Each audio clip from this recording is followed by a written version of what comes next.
नमस्कार।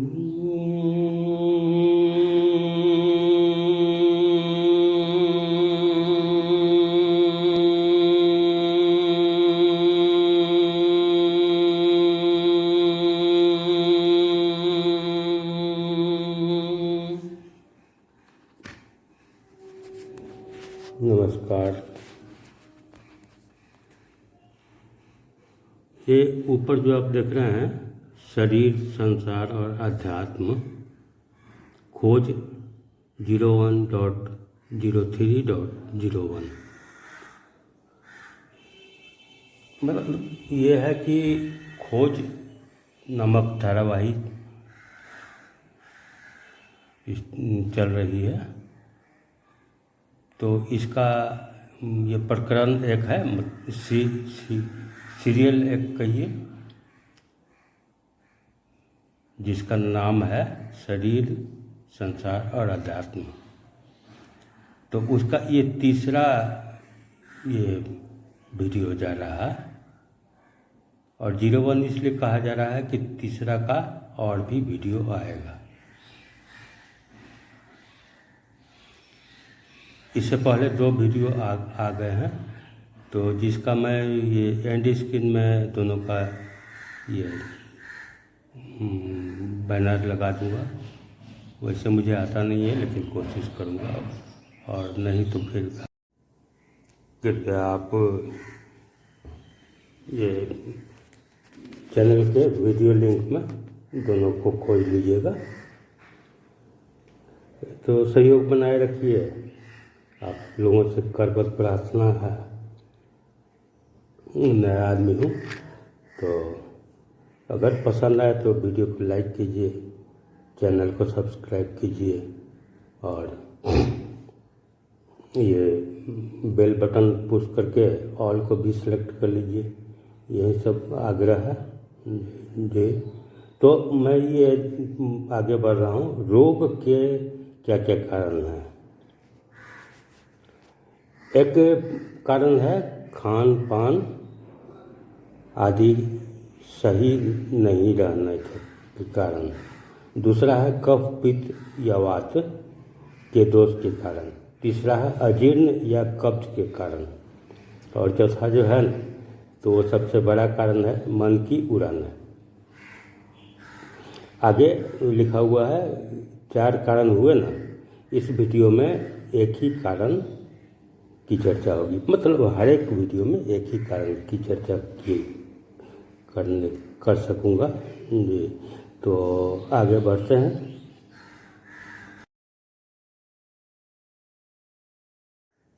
आधि और व्याधि। आधि कहते हैं मानसिक दुख, संताप, द्वंद्व, उलझन, समस्या, तनाव, चिंता और परेशानी को। व्याधि सभी प्रकार के शारीरिक कष्ट, नए या पुराने रोग, विकार आदि। तो आज हम लोग चर्चा करेंगे पहला कारण का, सही खान पान नहीं होने के कारण बीमारियां होती हैं। तो सही खान पान, अब खान पान 2 शब्द है। खान माने खाना खाना, और पान का मतलब हम लोग जैसे जलपान बोलते हैं ना, जलपान नाश्ता को, तो वो भी तो खान पान में ही आ जाता है। थोड़े पानी ही पीते हैं जलपान में,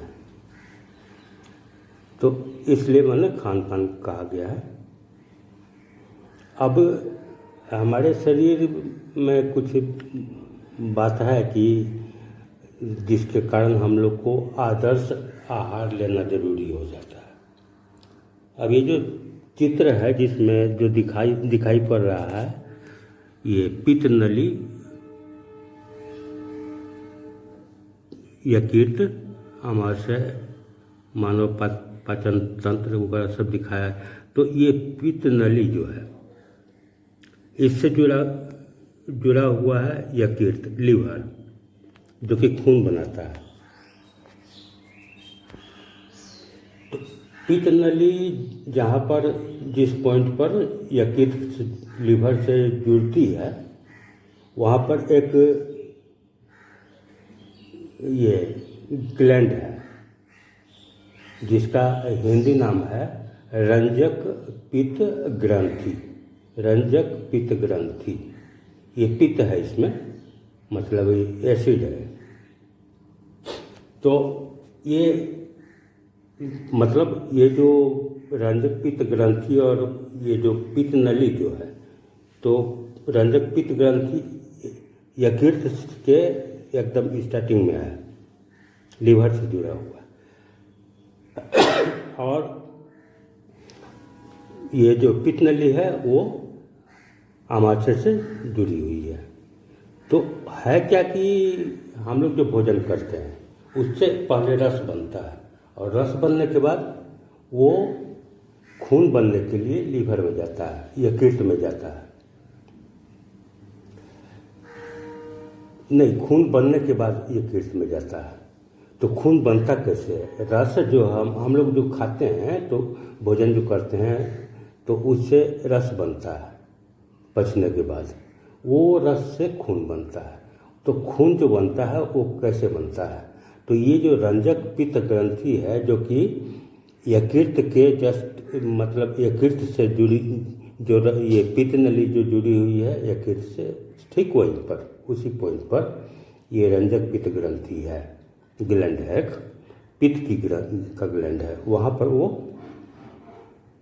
तो इधर से जो ये रस जो आता है खाना पच करके, तो ये चूँकि पित्त है, एसिड है, अम्ल है, तो वो रस जो आता है भोजन से पचने के बाद जो प्राप्त रस है उसमें अगर क्षारीयता है, अगर क्षारीयता है तो ये जो रंजक पित्त ग्रंथि जो अम्ल जो ये पुश करेगी उस ये रस को, मतलब रस जो उससे उसके बगल से जो फ्लो करता है तो उसके प्रेशर से ये ग्लैंड से रंजक पित्त ग्रंथि से पित्त अपने आप फ्लो करता है, वो रस में मिलता है। तो अगर हमारे भोजन से बने रस में अगर क्षारीयता है तो वो जो रंजक पित्त ग्रंथि थी, जो एसिड अम्ल जो निकला, वो उस क्षारीय रस को खून बना देगा। क्षार और अम्ल मिलकर लवण हो जाता है। खून जो है एक ढंग का लवण, खून का स्वाद भी मैं तो नहीं टेस्ट किया हूँ, लवणीय ही होता होगा। इसलिए कि हम लोग जिसके शरीर में खून होता है तो सुंदर होता है, स्त्री हो या पुरुष हो, तो हम लोग नमकीन बोलते हैं, कहते हैं ना, मतलब वो उसके चेहरे पर चमक है, तो खून का चमक होता है। तो अगर भोजन से बने रस में, भोजन पचने के बाद जो रस बनता है उससे, उसमें वो अगर क्षारीयता लिए हुए, मतलब क्षार का उसमें मात्रा कुछ ज़्यादा है, मैंने उसका उसमें ये क्षारीयता है, तो ये रंजक पित्त ग्रंथि से निकला हुआ पित्त जो है, वो एसिड जो है वो उसको खून बना देगा। और अगर अम्लीयता है तो अम्ल मिलकर कोई प्रतिक्रिया नहीं होगी और वो जो है रस बाईपास हो जाएगा, लीवर में नहीं जाएगा, वो बाईपास हो जाएगा। वो ये पेशाब पसीना जिस ढंग से मतलब शरीर से वो बाहर होगा, वो खून बनेगा ही नहीं। हम कुछ भी खा लें, कितना भी खा लें, कितना भी ये पौष्टिक खा लें, स्वादिष्ट खा लें, लेकिन अगर हमारा जो भोजन के बाद जो रस बन रहा है उसमें क्षारीयता नहीं है तो रंजक पित्त ग्रंथि उसको खून नहीं बना पाएगी और वो खाना सब बर्बाद हुआ, कोई फायदा नहीं हुआ शरीर को। तो इसके लिए ज़रूरत है कि हम जो भोजन करें आइडियल फूड हो हमारा, मतलब आदर्श भोजन। तो आदर्श भोजन कैसा होता है इस पर आगे हम लोग चर्चा करने वाले हैं। तो सही परिमाण वाले संतुलित मतलब आदर्श भोजन, आइडियल फूड में ये 5 चीज़ें होती हैं। कार्बोहाइड्रेट, प्रोटीन, वसा, विटामिन, खनिज लवण।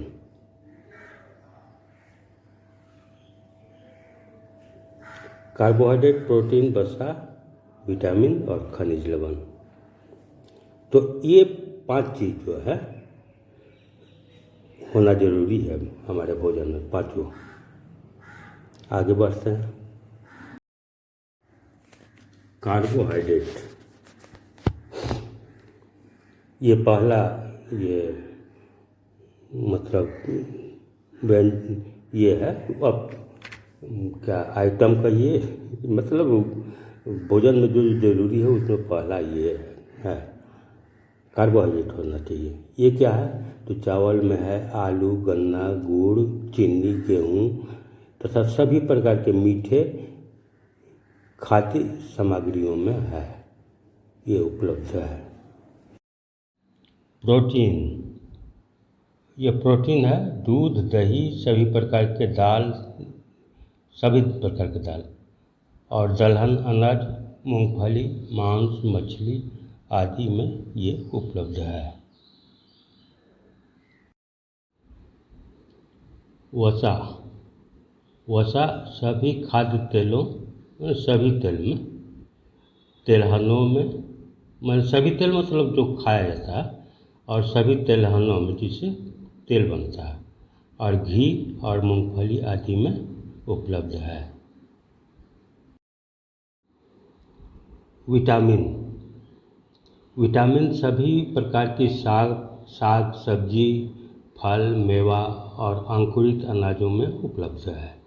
अंकुरित अनाज जैसे चना है या मटर है या मूंग है, अनाज है, उसको आप फुला करके उसको अंकुरित कर लें तो इसमें विटामिन जो है ABCD और E भी आ जाता है। तो ये एक ढंग से सुपाच्य हो जाता है और एक ढंग से फल ही हो जाता है। तो विटामिन इसमें है। कृपया ध्यान देने लायक एक बात है कि हम लोग आलू को सब्जी मानते हैं, लेकिन ऑटोमेटिक ये एक्चुअली आलू सब्जी नहीं है, वो कंद है। उसमें कार्बोहाइड्रेट है, स्टार्च है जिसको फाइबर बोला जाता है, बस इतना ही है, उसमें कोई विटामिन नहीं है। तो आलू हम खाते हैं तो उसको मतलब भात मान लीजिए, रोटी मान लीजिए, यही सब मानिए, उसको सब्जी के ये किस श्रेणी में मत ये कीजिए, शामिल कीजिए कि आलू खाए तो आलू की सब्जी बनी तो सब्जी हुई ही नहीं वो। और 5वां है खनिज लवण, जैसे आयरन होता है, फास्फोरस होता है, सोडियम होता है, ढेर सारे ये